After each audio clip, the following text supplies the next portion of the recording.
Today, I officially feel like I have reached a point in my life that is quite interesting. For a long time, especially like here on TikTok, right?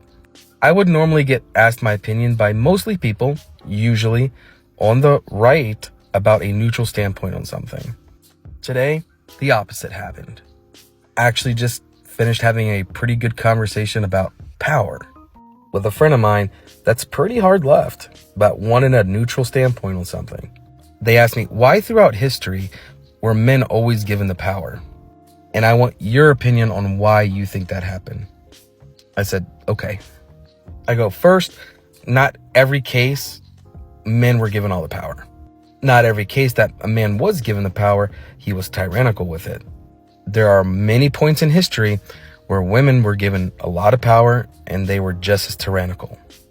In some cases, even more. Bathing in virgin blood.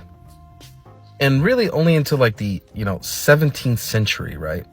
Power was usually given to warriors. Warriors could be men or women. And that's because someone that was in the trenches, right?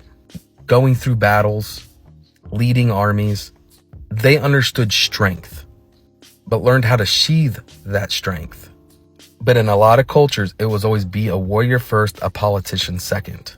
Knowing the strength you have and the power you have, but learning to sheathe it for the greater good. There was a lot of cases where this was not the case.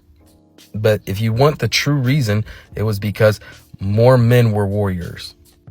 That's really what it comes down to.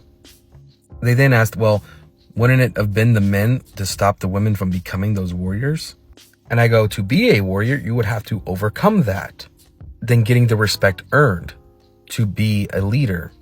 One of the biggest problems that I see is that all these powerful women that were throughout history were all just now, in this day and age, instead of being known as warriors of their time, they are now just victims who overcame an oppression. What do you think a warrior really does? I mean, come on.